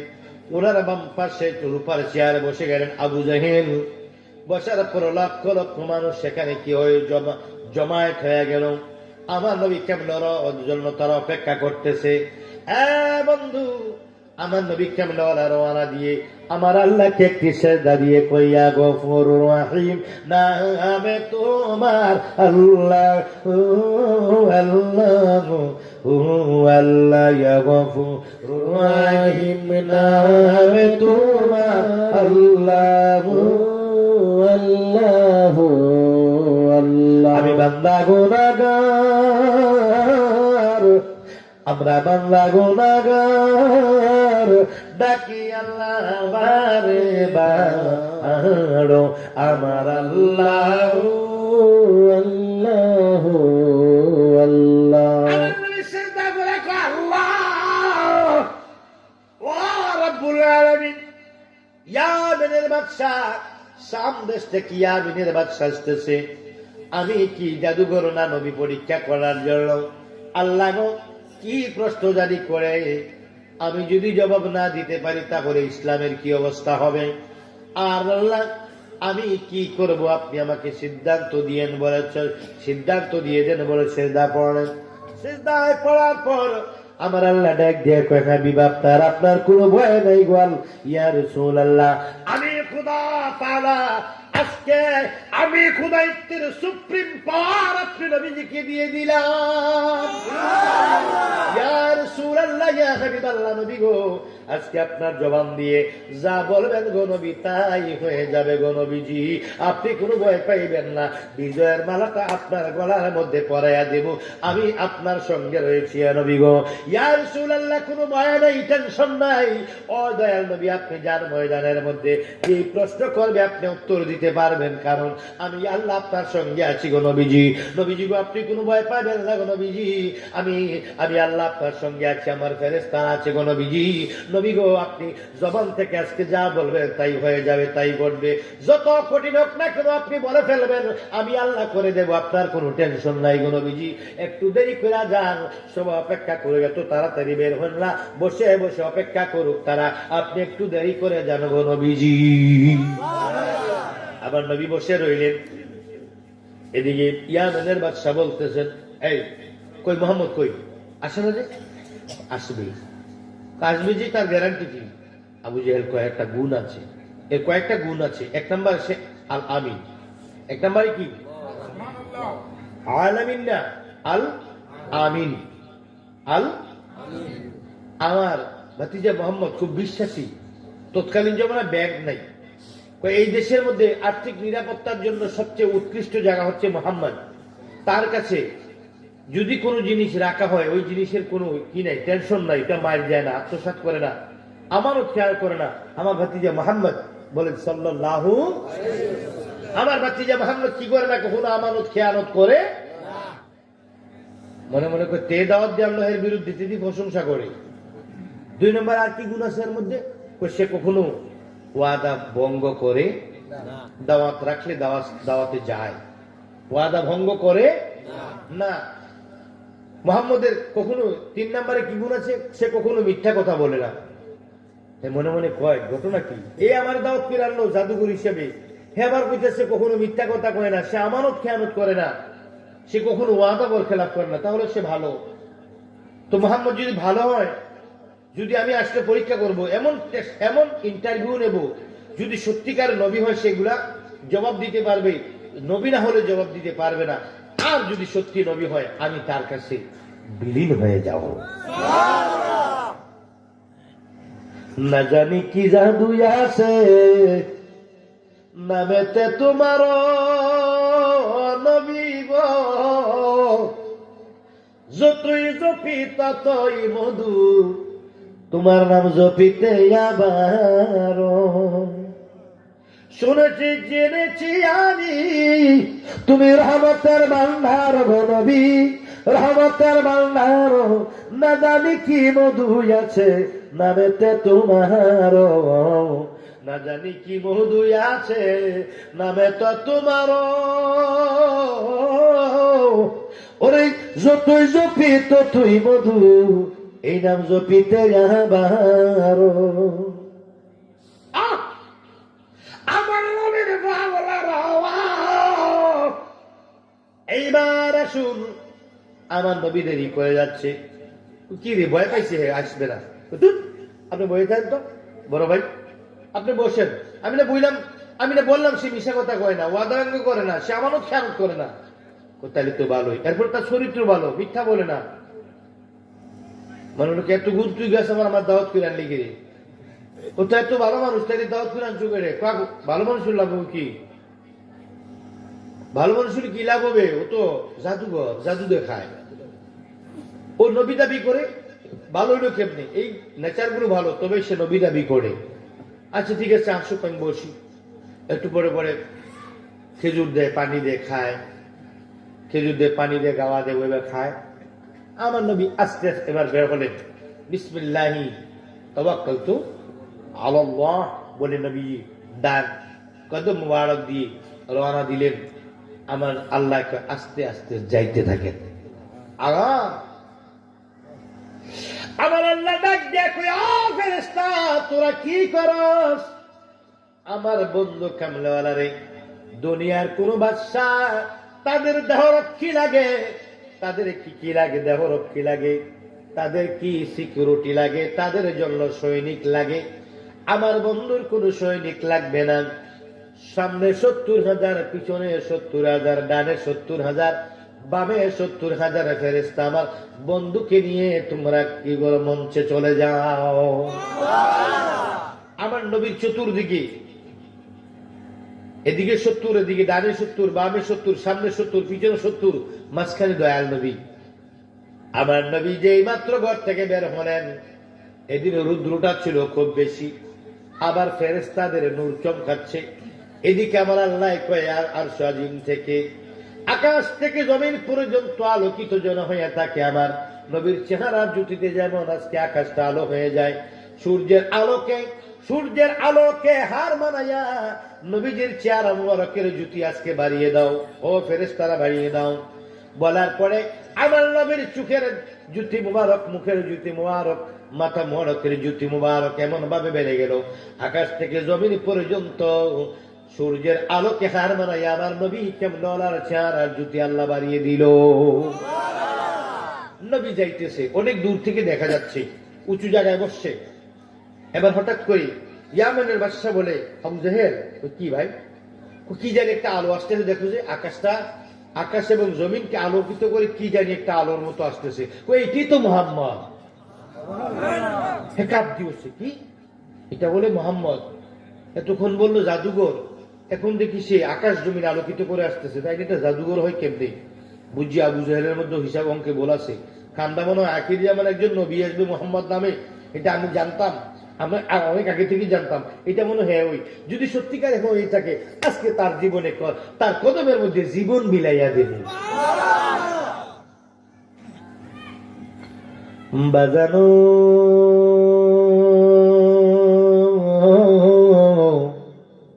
বাজানো আমার দয়াল নবী কামলাওয়ালা সামনের দিকে যাচ্ছে, যত সামনের দিকে যায় তত আলো বাড়তেছে। আমার নবীর সঙ্গে দেখার মতো কেউ নাই, একা আসতেছে। 70,000 করে ডানে বামে সামনে পিছনে ফেরেশতা, অন্য কেউ দেখেন, আমার নবী কামলাওয়ালা দেখে। আল্লাহ যেহেতু সাহস দিয়েছে, নবীর কোনো ভয় আসেনি। বলে খৌফ আছে? ভয় আছে? নাই। আমার নবী এবার কাছাকাছি গিয়ে লম্বা লম্বা কদম দেওয়া শুরু করলেন। লক্ষ লক্ষ মানুষ দুই ভাগ হয়ে নবীজিকে রাস্তা দিচ্ছেন। আমার নবী কামলাওয়ালা রাহমাতাল লিল আলামিন সরাসরি সুজা গিয়ে ইয়ামেনের বাদশার সামনে গিয়ে আমার নবী ডাক দিয়া কয়, আসসালামু আলাইকুম ওয়া রাহমাতুল্লাহি ওয়া বারাকাতুহু বলে আমার নবী হাসি দিয়ে অপলক নয়নে যখন তাকায়া রইলেন, উনি কি প্রশ্ন করবে আর কিসের জবাব দিবে? ওয়া আলাইকুম সালাম বলে কি জবাব দিবে? সালামের জবাব দিতেও তিনি বলে গেছে। অপলক নয়নে আমার দয়াল নবীজির চেহারার দিকে কয়েক মিনিট তাকায়া রইল। তাকায়া তাকিয়ে আবার মনে মনে কয়, জীবনে কত সুন্দর মানুষ দেখলাম, কত সুন্দর মানুষ দেখলাম, মুহাম্মদ সাল্লাল্লাহু আলাইহি সাল্লামের মতো এমন নূরের পুতুল আর কোনোদিন জীবনে দেখি নাই। অপলক নয়নে তাকাইয়া আস্তে করে চেয়ারটা ছেড়ে দিয়ে দাঁড়াইয়া দয়াল নবী ডান হাত মোবারকের মধ্যে দুই হাত দিয়ে টান দিয়ে ধরে কই, ইয়া রাসূলুল্লাহ দয়া করে আপনি স্মরণের চেয়ারের মধ্যে বসে যান। আল্লাহ একটু দেরি কইলেন না, হাবিব বয়ালাম। আমার নবী বসে গেলেন। নূরের চেহারা, স্বর্ণের চেয়ার মানাইছে খুব সুন্দর। এবার ইয়ামেনের বাদশা দাঁড়িয়ে রইলেন। আমার নবী বসে গেলেন। আবু জাহেল দাওয়াত দিয়ে আনছে। ইয়ামেনের বাদশাকে দাওয়াত দিছে কে? আমার নবী না আবু জাহেল? কে? আমার নবী নয়, আবু জাহেল দাওয়াত দিয়েছে। এখন যদি আমার তাকে সম্মান না দেয়, এটা কি বেইজ্জত করা যাবে না? এই জন্য হাবিব কি ইয়ামেনের বাদশাকে আবার মনের ভিতরে কি ঢুকে গেল, হায় রে হায়, খাল কেটে কুমুরের চাষ করলাম। ইয়ামেনের বাদশাকে আনছিলাম মুহাম্মদকে দমানোর জন্য, প্রতিহত করার জন্য। মনে হয় হেরো জাদু দইরা পালাইছে। এখন আমি কি করি? সে আত্ম ছেড়ে দিছে। হায় হায়, হার্টবিট বেড়ে গেছে, প্রেশার বেড়ে গেছে, ছটফট করতেছে। এবার মেহমান দাঁড়িয়ে, সে কি বসে থাকতে পারে? এবার আবু জাহেল কই, আপনি চেয়ারের মধ্যে বসেন। এবার রূপার চেয়ারে বসলেন ইয়ামেনের বাদশা, স্বর্ণের চেয়ারের মধ্যে বসলেন আমার নবী। আবু জাহেল কই? আবু জাহেল কই? চেয়ার বানাইছে কে? টাকা কার? অনুষ্ঠান সাজাইছে কে? ইয়ামেনের বাদশা আনছে কে? আমার নবী এবার স্বর্ণের চেয়ারে, দয়াল নবী স্বর্ণের চেয়ারে, রূপার চেয়ারে ইয়ামেনের বাদশা আবু জাহেল দাঁড়ায় রয়েছে। আপনি না বলে প্রশ্ন করবেন, করেন না। কি প্রশ্ন করবো? হ্যাঁ, খালি ব্যাক করলে মতো ব্যাবলা মতো তাই থাকে আমার নবীর দিকে। অপলক নয়নে বাড়ি পাত্ত মারে না, মনে মনে কয়ে রে তো জাদু ধরে লেগছে, আপনার তো জাদু ধরে লেগছে। আপনি ওর দিকে আপনি তাকান কেন? আপনার কি জাদু ধরছে নাকি? কাজ করেন, আপনার মনেও জাদু ধরে লেগছে। প্রশ্নটা আমি করি, আমি যে প্রশ্ন করবো তোর সিদ্ধ গোষ্ঠী ওই প্রশ্ন খুঁজেও পাবে না। এত কঠিন প্রশ্ন করবো, এর চেয়ে কঠিন প্রশ্ন যদি তুই পারস তো আমার পরে বলিস। আমি যে প্রশ্ন করব, যদি উনি সত্য নবী হয় তাহলে জবাব দিতে পারবে, আর নবী না হলে জবাব দিতে পারবে না। আর এত কঠিন প্রশ্নের জবাব যদি দিতে পারে তাহলে বুঝতে হবে আসলে উনি নবী। এমন প্রশ্ন করব যে প্রশ্ন তোর মাথায়ও নাই। আমি প্রশ্ন করার পরে যদি তোর প্রশ্নটা পছন্দ না হয় তাহলে তুই প্রশ্ন করিস, দাঁড়া। ঠিক আছে, তাহলে করেন। আপনার মনে মনে করে জাদু ধরে রেখেছি মনে হয়, কে জানি এখানে তাকে থাকে ঠাকুরা কথা কয় না, করেন না আপনি প্রশ্ন? কাছে করতেছি। এবার ইয়ামেনের বাদশা বলে, মুহাম্মদ সাল্লাল্লাহু নবী গো, আপনি নাকি নবী? হ্যাঁ আমি নবী, অবশ্যই নবী, অবশ্যই আমি নবী। তো নবীজি তার প্রমাণ কি? কই প্রমাণের জন্য যা দরকার নয়, একটা নবী প্রমাণ, একটা নবীকে জাস্টিফাই করার জন্য যে ধরনের প্রশ্নের দরকার সেই ধরনের কঠিনের চেয়ে কঠিন যদি কোনো প্রশ্ন থাকে, পৃথিবীর সবচেয়ে কঠিন প্রশ্নগুলো আমাকে করুন, আমি সেটার জবাব দেবো। আমি জবাবের মাধ্যমে বুঝিয়ে দেবো আমি কি নবী না আসলে জাদুঘর। করেন প্রশ্ন, তাই আপনি কোনো ভয় নাই? কয় না, আপনি সত্যি? হ্যাঁ অবশ্যই সত্যি। এবার ইয়ামেনের বাদশা বলে মুহাম্মদ সাল্লাল্লাহু আলাইহি সাল্লামকে বলেন, ও নবী, ও মুহাম্মদ, আপনি কি নবী? হ্যাঁ। আপনি যদি নবী হয়ে থাকেন, এখন দিনের 10টা বাজে, তাহলে রাতের 10টা বাজাবেন। তার মানে হলো আকাশে এখন সূর্য, তার কি করতে হবে? সূর্যটাকে ডুবিয়ে দিবেন। দেখি আপনি রাতের 10টা বাজান তো, সূর্য ডুবিয়ে দেন, তাহলে বুঝবো আপনি নবী। আর প্রশ্ন আছে নি? হ্যাঁ অবশ্যই আছে, একটু পরে না করবো, এটা শেষ করে তারপর আরেকটা। এবার ইয়ামিনের বাদশা ডাক দেখো, নবী, আপনি যদি নবী হয়ে থাকেন, সূর্যটা এইমাত্র ডুবিয়ে দেন। বলার সঙ্গে সঙ্গে আমার নবী কামিলা কয়, ইয়া আইয়ুহাশ শামস ইগরিব বিইذনিল্লাহ। হে সূর্য, আমি নবী হুকুম দিলাম ডুবে যাওয়ার জন্য আল্লাহর পক্ষ থেকে, এই মুহূর্তে তুমি সূর্য ডুবে যাও।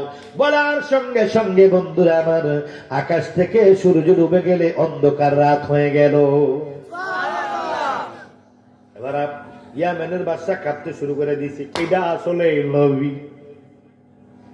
মনে মনে কয় এত তাড়াতাড়ি আত্মসমর্পণ করলে আবু জাহেল এবং দর্শকরা সেটা কি শক্ত হবে না? আসলে এটা নবী, আসলে এটা নবী, আর প্রশ্ন করার দরকার হয় না, তবু করি। আবু জাহেল কয়, এত কঠিন প্রশ্নের জবাব মুহাম্মদ দিয়া দিল রে। আসলে প্রশ্নটা কঠিন হইছে, কিন্তু জবাব তো দিয়া ফেলাইছে, আমার উপায় কি? চটপট করতে লাগলো আবু জাহেল। আল্লাহ হেদায়েতের নূর যার কপালে দেয় না, সে কখনো হেদায়েত হয় না। এটা দেখার পর দুনিয়ার মানুষ, ওই দর্শকরা হেদায়েত হয়ে কলেমা পড়ার জন্য রেডি হয়ে গেল, কিন্তু আবু জাহেল হিংসার আগুনে জ্বলতে লাগলো। কার প্রশ্ন আছে? করবেন? হ্যাঁ করেন, করবো, করেন। ইয়া মুহাম্মদ সাল্লাল্লাহু আলাইহি সাল্লাম, ও নবী গো, আপনি যদি নবী হয়ে থাকেন তাহলে আর একটা কাজ করেন। কই কি? যে জায়গার মধ্যে সূর্য ছিল ওই জায়গার মধ্যে চন্দ্র, পূর্ণিমার চন্দ্র এনে দিন গো নবীজি।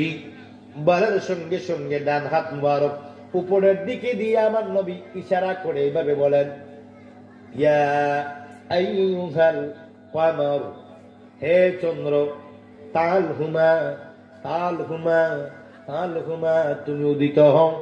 বলার সঙ্গে সঙ্গে সূর্যের জায়গায় পূর্ণিমা রাতের চন্দ্র উঠে গেল। আমার নবী কেমনে এইভাবে বললেন, উঠো। বলার সঙ্গে সঙ্গে চন্দ্র দুখণ্ড হয়ে গেল। 2 খণ্ড হয়ে কিতাবের মধ্যে লিখে 2 খণ্ড হয়ে 2 টুকরা কাঁপতে কাঁপতে নবীজির আস্তিনের 2 আস্তিনের ভিতরে ঢুকে গেল। আমার নবী কয়, চন্দ্র তুমি কাঁপতেছে কেন? চন্দ্র জবাব দেয়, ইয়া রাসূলুল্লাহ, হুকুম যে করেছেন মানতে জানি কোনো বেয়াদবি হইছে নি। আমার নবী কয়, যাও যাও, জায়গায় যাও। চন্দ্র চলে গেলেন জায়গায়। এবার ওই ইয়ামেনের বাদশা 2 চোখের পানিগুলো বেয়ে বেয়ে পড়ে, আর প্রশ্নমুখী দিয়ে আসতে চায় না। মনে মনে কয়, তোমাকে আমার মনে চায় গো নবীজি, তোমাকে আমার মনে চায়। আবু জাহেল বেঈমানে না চিনিয়া তোমাকে, কতই আঘাতে করলো তোমার গায়ে গো নবীজি, তোমাকে আমার মনে চায়, তোমাকে আমার মনে চায় গো নবীজি, তোমাকে আমার মনে চায়। এইবার আল্লাহর নবী ডাক দিয়া কয়, বাদশা আর কোন প্রশ্ন আছে নি? কই শেষ হয় নাই, আরেকটি প্রশ্ন করবো, আর পরে আর করবো না গো নবী। 2 নয়নের পানিগুলো গাল বেয়ে বেয়ে পড়ে বাদশা মনে মনে কয়, কাকে আর প্রশ্ন করব? প্রথম প্রশ্নের পরে আর প্রশ্ন লাগে না। আবু জাহেল যদি মনে কয় আমার জাদু ধরা লাইছে, এই জন্য কঠিন প্রশ্নগুলো আমার করতে হয়। এবার মনে মনে কয় আমি চেহারা দেখে বুঝেছি উনি দুনিয়ার কোন সাধারণ মানুষ নয়, একজন জাদুঘরের চেহারা এমন হতে পারে না, নিশ্চয়ই উনি আল্লাহর প্রেরিত রাসূল মুহাম্মাদুর রাসূলুল্লাহ সাল্লাল্লাহু আলাইহি ওয়াসাল্লাম। জোরে বলুন সুবহানাল্লাহ। এবার কোন প্রশ্ন আছে? আছে, করেন কি? কই সূর্যটা ডুবাইয়া দেন আবার, পারবেন? কোন বিষয় নাকি? এক সূর্য আর চন্দ্র, চন্দ্রটা ডুবাই দেন। আমার নবী কামলা কইয়া আইয়ুহাল কমারু ইগরিব বিইজনিল্লাহ, আল্লাহর পক্ষ থেকে হুকুম দিয়েছি তুমি এখন ডুবে যাও। বলার সঙ্গে সঙ্গে সূর্য ডুবে গিয়ে আবার রাত হয়ে গেল। আর কোন প্রশ্ন আসেনি? কয়া আছে। কই কি? চন্দ্রটা যেই জায়গায় যেমনি ছিল চন্দ্রটা আগের জায়গায় এনে বসাইয়া দেন। আর সূর্যটা এবার অন্ধকার হলো, চন্দ্র ডুবিয়ে দিল, দেওয়ার পরে অন্ধকার হলো। এবার বাদশা বলে চন্দ্রটাকে সূর্যটাকে আগের জায়গায় আবার আগের মতো এনে দেন। বলার পর আমার নবী কইয়া আইয়ুহাস শামস, ও সূর্য, হে সূর্য, তালহুমা তুমি উদিত হও। বলার সঙ্গে সঙ্গে সূর্য এসে আগের জায়গায় আবার আলো দিতে শুরু করলো। যেই মাত্র আবার আগের জায়গার মতো আগের মতো করে চন্দ্র সূর্য উঠে গেল, এইবার রূপার চেয়ার থেকে দুই চোখ দিয়ে পানিগুলো বেয়ে বেয়ে পড়ে রূপার চেয়ার থেকে আস্তে করে নেমে দয়াল নবীর কদম গুলার বুকের মধ্যে চাপ দিয়া দইরা জড়াইয়া দইরা কান্দার কলবি গো ইয়া রাসূলুল্লাহ, আর কোন প্রশ্ন করব না গো নবী, নবী গো আমার আপনার কদমের নিচে কবুল করেন ইয়া রাসূলুল্লাহ। আল্লাহু আকবার, আল্লাহু আকবার, জিন্দাবাদ জিন্দাবাদ।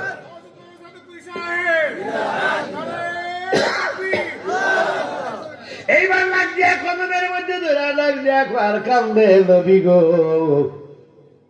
রোজার মায়না রোজে গো সাইনা, রোজার মায়না রোজে গো সাইনা, দিও মায়না একবারে গোলাম আমি রাখিবে মারে, নবী তোমার দরবারে, হায় গো নবী তোমার দরবারে, আরে গোলাম নিরাখিবে আমারে। চিনল না আবু জাহেল, চিনল না তোমায়, দাওয়াত দিয়ে আনছে আমায় এই মক্কায়।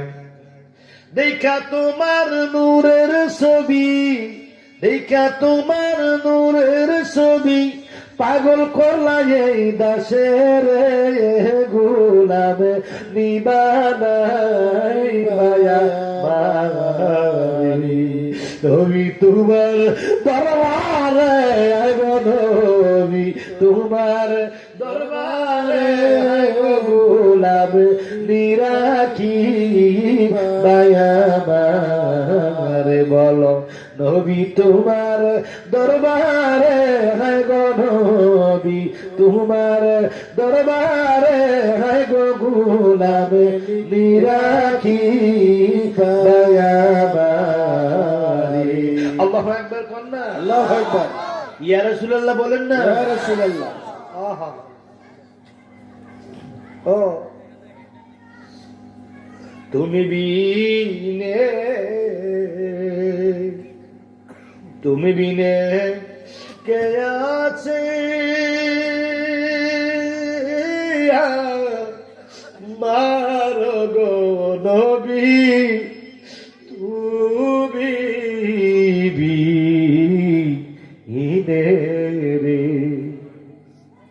কঠিন হাসরের দিনে কাঁদব নাফসি নাফসি গো বলে, উম্মতি উম্মতি বলে কাঁদবে সে দায় পরে গো নবী তুমি বিনে গো তুমি বিনে বলো তুমি বিনে কে আছে তুমি বিনে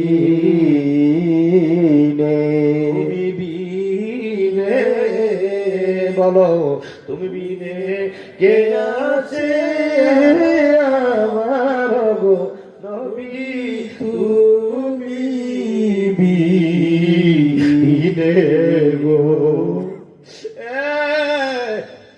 দুই কদমের মধ্যে কান্দে ইয়া রাসূলুল্লাহ আমারে কবুল কইরাল 10,000 সৈন্যদেরকে ডেকে বলে তোরা এখনো কোথায় ডাক দেখো বাদশা আমরা হাজির আছি 10,000 সৈন্য লয়া কয়ে তোরা আর দেরি করিস না আমার নবীর কদমের গোলাম হয়ে যা বলে বাদশা 10,000 সৈন্য লইয়া দয়াল নবীর কাছে 2 হাত পাইতা কইয়া রাসূলুল্লাহ আমরারে কবুল করবেন নি আমার নবী কো বাদশা তোমার কি সৈন্যদেরকে নিয়ে আমার সঙ্গে পড়ো লা ইলাহা ইল্লাল্লাহু মুহাম্মাদুর রাসূলুল্লাহ বলে আবার কালেমা পড়লো গো দেখা দেখি ময়দানের মধ্যে কয়েক লক্ষ মানুষ ছিল ওরাও চিৎকার দেয় কই বাদশা তুমি তোমার 10,000 সৈন্যকে নিয়ে মুহাম্মাদুর রাসূলুল্লাহর কাছে কলমা পড়লা আমরা কি অন্যায় করছি গো আমরা সবাই নবীজির কলমা পড়বো বলে চিৎকার দেয় কই ইয়া রাসূলুল্লাহ আমাদের কবুল করেন বলার সঙ্গে সঙ্গে লক্ষ লক্ষ মানুষ চিৎকার দিয়ে নবীজির সঙ্গে ডান হাত পেতে পেতে বলল লা ইলাহা ইল্লাল্লাহু মুহাম্মাদুর রাসূলুল্লাহ সাল্লাল্লাহু আলাইহি ওয়াসাল্লাম বলে ইসলাম গ্রহণ করার পরে আবু জেহেল পালালো আবু জেহেল কি পালিয়ে গেল কি করলো পালিয়ে গেল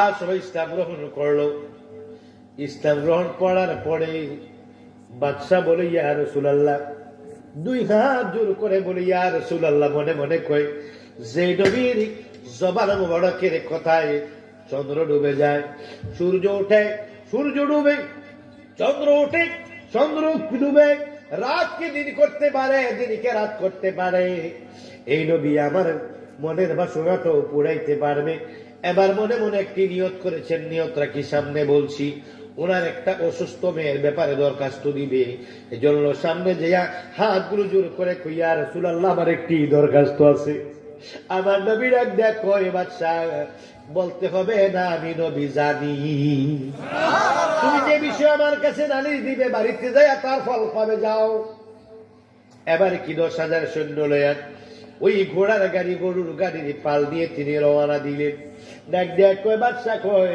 আমি যতক্ষণ চোখের পলক গুলো এক পলকে আপনাকে দেখা যায় ততক্ষণ দয়া করে আপনি স্টেজে বসে থাকবেন নেই আমি বাড়ির দিকে যাব আর একটু পরে ফিরে ফিরে আপনি নবীর দিকে তাকাবো নবী গো আপনার দিকে তাকাবো আপনার নুরানি চেহারা দেখতে দেখতে বাড়ির দিকে যাব বলার পর আমার নবী মুস্কি হাসি দিয়ে কয় কবুল করলাম তুমি যাও এবারে বাদশা গিয়ে ঘোড়ার গাড়িতে উঠে গেলেন গাড়িতে উঠে যাওয়ার পরে সৈন্যগুলাকে বলল তোমরা সামনে যাও আমার কোন নিরাপত্তা লাগবে না আবার নিরাপত্তা দিবেন স্বয়ং আমার আল্লাহ রব্বুল আলামিন আমি এখন দয়াল কামলেওয়ালা দয়াল নবীর গোলামীর খাতায় নাম দিছি আমার আর কোনো ভয় নাই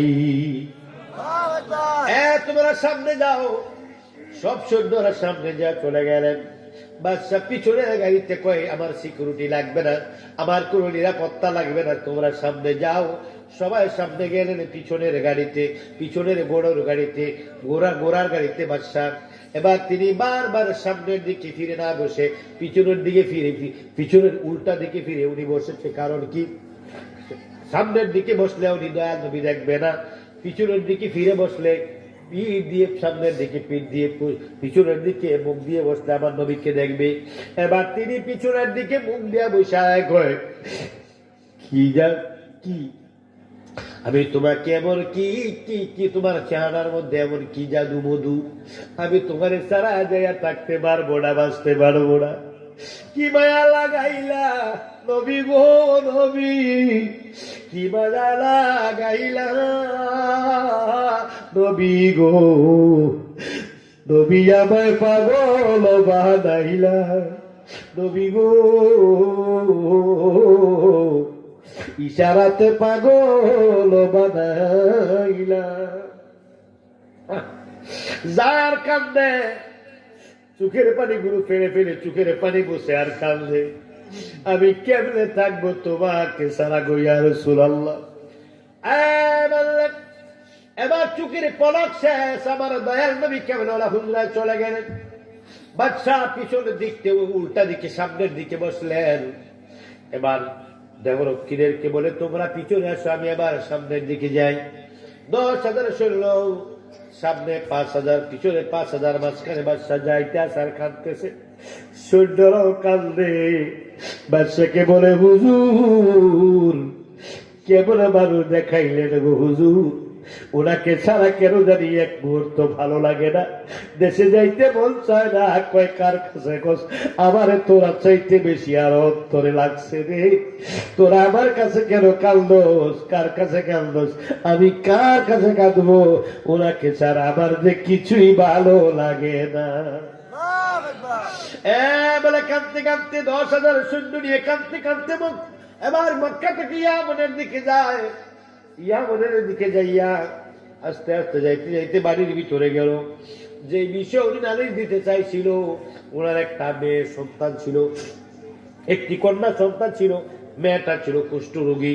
ওই সারা পৃথিবীর এমন কোন বড় বড় তান্ত্রিক কবিরা যেমন কি এমন কোন চিকিৎসক রাখে নাই, কোন চিকিৎসক ওনাকে ভালো করতে পারে না। মেয়েটা সুস্থ হয় না, মেয়েটার পছন্দ রয়েছে, গন্ধে রুমের ভিতরে যাওয়া যায় না, মেয়েটার পছন্দ রয়েছে। বাজানো ও বাজার, মেয়েটার পছন্দ যখন পছন্দ গেল, পছন্দ হওয়ার পরে কি হয়ে গেল, গন্ধে গরমে যাওয়া যায় না। একজন দাসীকে দায়িত্ব দিলেন, সে সুগন্ধি ব্যবহার করে খাবারগুলো দিয়ে চলে আসে। এমনি করে দীর্ঘদিন বিছানায় পড়ে থাকার কারণে মনে মনে কয় যার ইশারায় রাত্র দিন হয়ে যায়, দিন রাত্র হয়ে যায়, সেই পাওয়ার আল্লাহ যাকে দিয়েছেন তার কাছে নালিশ করি। যখন বলল হুজুর আমার একটু আর্জি আছে, আমার নবী কয় না না বলতে হবে না, আমি জানি, যাও। মনে মনে কয় নালিশটা তো দিয়েছিলাম, একটু বাড়িতে আগে যাই। বাড়ির ভিতরে গিয়ে যেই কামরার ভিতরে মেয়েটা থাকে, ওই সৈনিকদেরকে গেট পর্যন্ত সৈনিকেরা দিয়ে দিল। গেটের ভিতর থেকে 2 দেহরক্ষী সামনে আগায় নিল। সৈনিকদেরকে বলল, ওই কি তোমরা অনেক ক্লান্ত, দূর থেকে এসেছো সবাই, 3 দিন পর্যন্ত বিশ্রাম করো, একটানা 3 দিন বিশ্রাম করতেই থাকো, তোমাদেরকে সময় মতো খাবার পৌঁছে দেওয়া হবে, তোমরা আর কোনো কাজ করতে হবে না, এখন থেকে তোমরা কয়েকদিন রেস্ট করো, আমি ভিতরে যাচ্ছি। বলে তিনি বাদশা চলে গেলেন কামরার ভিতরে। ওই কামরার সামনে কোন কামরা, যেই কামরার মধ্যে কুষ্ঠরোগী মেয়েটা থাকে, ওই কামরার সামনে বাদশা আস্তে আস্তে চলে গেলেন। সৈন্যদেরকে দেহরক্ষীদেরকে বললেন তোমরা যাও, আমি একাই যাব। বলার পরে বাদশা একা সেই রুমের দরজার সামনে গেলেন। রুমের দরজার সামনে অন্যদিন যাওয়া যায় না পোষা গন্ধে, আজকে রুমের সামনে যায় দেখে গো এমন সুন্দর একটা সুগন্ধ রুম থেকে বের হইতেছে, যে সুগন্ধটা দয়াল নবীর গয়া মুবারকের মধ্যে পাইছিল। দুনিয়ার কোন আতরের মধ্যে এমন সুগন্ধ নাই, দুনিয়ার কোন সেন্টের মধ্যে এমন সুগন্ধ নাই। ওই সুগন্ধিটা নাকের মধ্যে যখন লাগলো, আমার নবীর কথা মনে হইয়া গেল। কান্দে দাঁড়াইয়া দাঁড়াইয়া কয়, বলিতে পারি না দয়াল তোমারি, তোমার কথা মনে হইলে বুকে আগুন জ্বলে রে মনির, বুকে আগুন জ্বলে। আমি ঘুম হইতে চমকাইয়া উঠি নবী নবী বলে রে, ও দয়াল নবী গো, বলিতে পারি না দয়াল তোমারে। ও নবীর পাগলের আগুন, আমার নবী কেমনেওয়ালা। এবার কি করলেন, দরজা দাঁড়ালেন, দেখেন রুমের ভিতরে থেকে সুগন্ধি আসতেছে। হঠাৎ করে দরজার মধ্যে কাছাকাছি গিয়ে যখন দাঁড়াইলো, দেখে গো ওই রুমের ভিতরে গুনগুন করে মধুর সুরে কে জানি আমার নবী কেমলাওয়ালার দুরূদ পড়তেছে। গুনগুন করে চিকন মহিলার এখন উঠে খায়ার কান্দে, সাল্লো সারমাদা আহমদা ইয়াহমদা মারহাবা মারহাবা ইয়া নূরে খোদা। তোমারই নূরের ঝলক লাগিয়া গেল মাবুদের পরিচয় হইয়া, তোমারই নূরের ঝলক লাগিয়া গেল মাবুদের পরিচয় হইয়া। তুমি এনে দিলে এশেকের ফায়দা, তুমি এনে দিলে এশেকের ফায়দা। মারহাবা মারহাবা ইয়া নূরে খোদা। বলো সাল্লো সারমাদা আহমদ আহমদা মারহাবা মারহাবা ইয়া নূরে খোদা। সাল্লো সারমাদা আহমদ আহমদা মারহাবা মারহাবা ইয়া নূরে খোদা।